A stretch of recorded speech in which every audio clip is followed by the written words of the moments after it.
La cadena respiratoria, también llamada cadena de transporte de electrones o sistema de transporte de electrones, es un conjunto de proteínas adheridas a la membrana y moléculas orgánicas que forman cuatro complejos cuya función es acarrear electrones situados en la membrana interna de la mitocondria. Durante esta transferencia se produce una disminución del potencial de oxidación-reducción.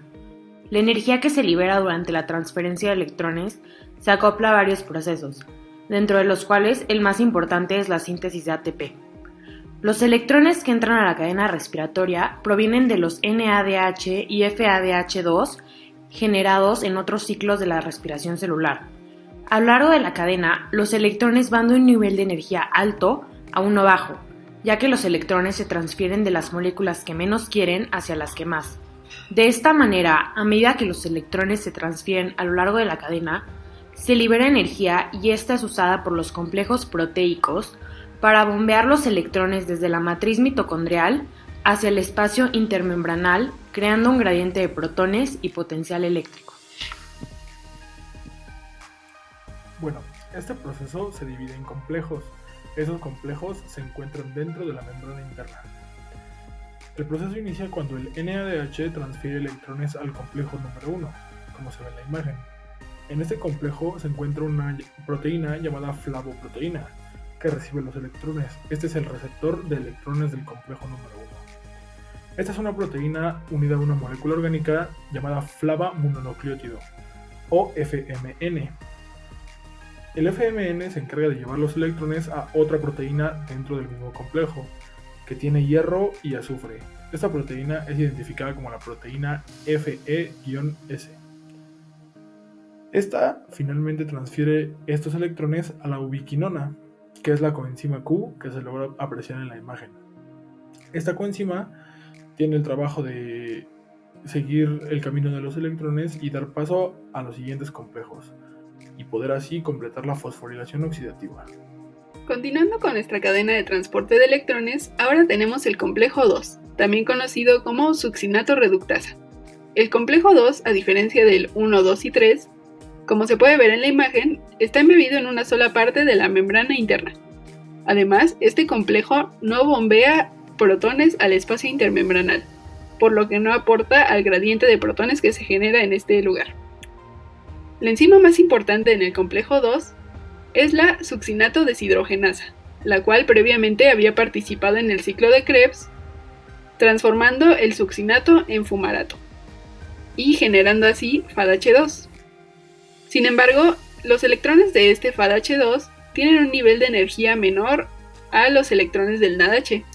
Es por esto que el FADH2 no puede donar directamente sus electrones al complejo 1 como lo hizo el NADH. En cambio, se queda en este complejo 2 donde está la succinato deshidrogenasa y se oxida a FAD, generando así dos electrones. Estos dos electrones son recogidos por proteínas hierro-sulfuro, las cuales después transfieren estos electrones a la enzima transportadora coenzima Q, también conocida como ubiquinona.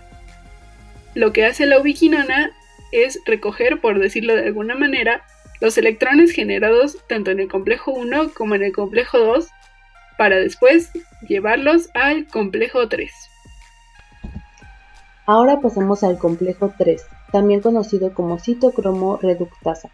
El complejo 3 se compone de 11 cadenas polipeptídicas que tienen como función el transferir los electrones con una alta energía desde el ubiquinol hasta otra membrana portadora de electrones, citocromo C, por medio de una cadena de transporte de electrones. Las moléculas de citocromo son proteínas con grupos hemo, con la capacidad de unir y transferir electrones. En el complejo 3 se tienen tres componentes principales. El primero es el citocromo C1, el cual solo contiene un grupo hemo. Después se tiene al citocromo B, que contiene dos grupos hemo. Y después se tiene al grupo de riesgo, el cual tiene un grupo de azufre y otro de hierro. En el complejo 3 se tiene algo que se conoce como el ciclo de Q, que es la unión de dos ciclos conocidos como medios ciclos. En la primera mitad se tiene al ubiquinol, que al unirse al complejo 3 se unen dos protones a los iones de hidrógeno. Estos son transportados a la intermembrana de la mitocondria. Sin embargo, dos de los electrones que vienen con el ubiquinol permanecen dentro del complejo 3. Uno de ellos se va a unir al hierro-azufre en el centro de riesgo, para después ir al grupo hemo del citocromo C1 y finalmente llegar al grupo hemo del citocromo C, teniendo en cuenta que en este solo se va a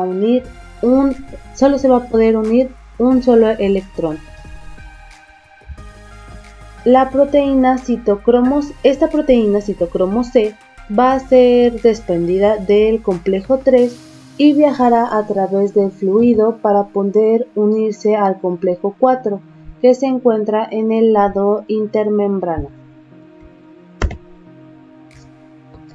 Después, para el segundo electrón, se tiene la segunda mitad del ciclo. En este se va a unir al citocromo B, pasando por los dos grupos hemo, para terminar en una ubiquinona, una coenzima totalmente oxidada que al ganar el electrón se va a reducir a un ion radical con una carga negativa. Este se va a desprender del complejo 3 para entrar al interior de la membrana de la mitocondria y junto con el electrón. Este se va a utilizar para repetir todo el proceso y todo el procedimiento y se va a reutilizar este electrón, creando otro citocroma que llegaría al complejo 4 de la misma forma.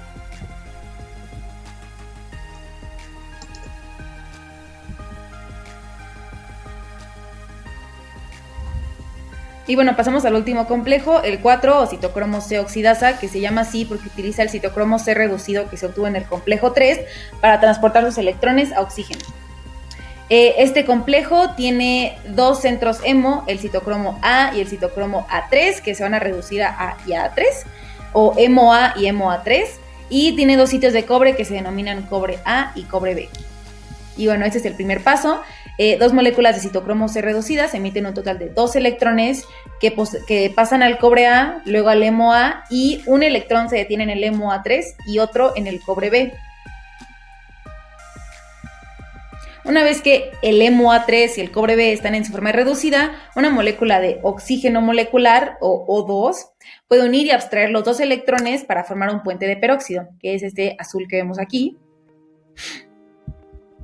Y se vuelven a oxidar dos moléculas de citocromo C reducidas para transferir otros dos electrones que vuelven a pasar por el cobre A, el hemo A, y se vuelven a detener en el hemo A3 y el cobre B, y se obtienen dos iones de la matriz, estos que están en rojo, para ayudar a romper el puente de peróxido y formar el cobre B hidróxido y hemo A3 hidróxido.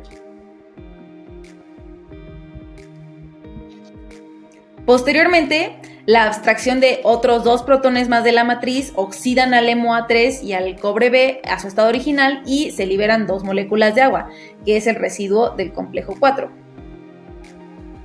En esta última imagen podemos ver la forma final del residuo del complejo 4, que son dos moléculas de agua, y este complejo aparte bombea 4 protones de hidrógeno al espacio intermembranal.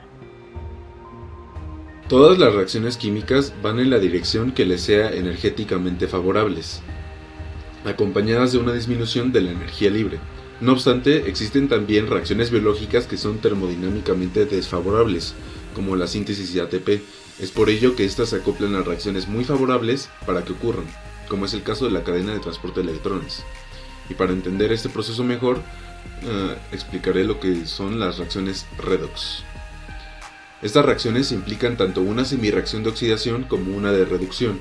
En estas reacciones hay un compuesto que dona electrones, conocido como agente reductor, y otro que los recibe, o el agente oxidante. En este caso, el NAD+ es el agente oxidante. Cada semireacción tiene un potencial eléctrico y por convención se decidió que se presentaran estos potenciales como reducciones, siendo las oxidaciones la misma magnitud pero signo contrario. El potencial de reducción se define como la tendencia de una especie química a reducirse al ganar un electrón. Siempre y cuando el total del potencial eléctrico de una reacción sea positivo, esta será espontánea.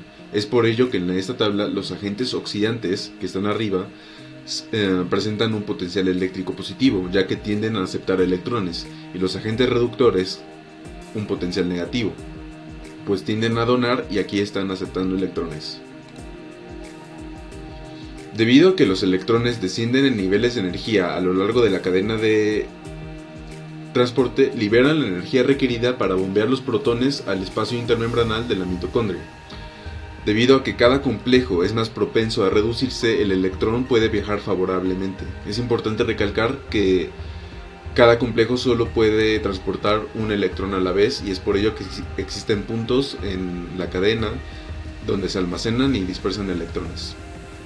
Aquí todos los portadores de electrones se muestran en violeta, con tonos más claros que representan potenciales de reducción cada vez más altos.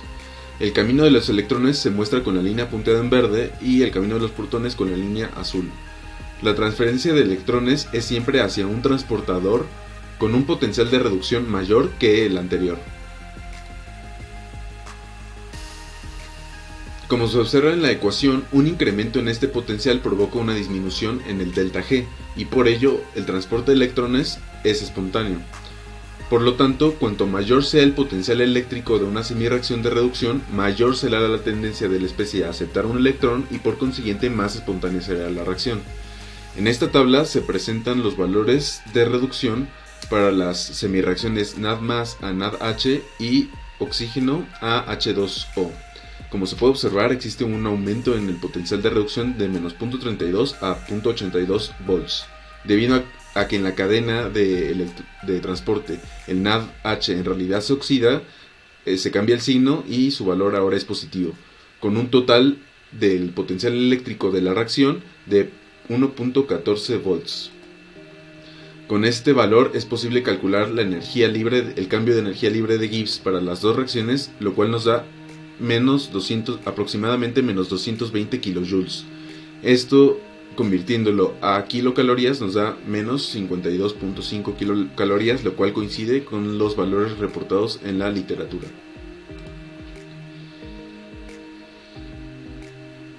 Con un total de 10 protones por cada molécula de NADH, la cual dona 2 electrones hacia el espacio intermembranal de la mitocondria y un gradiente electroquímico creado, les dejo la palabra al equipo 5.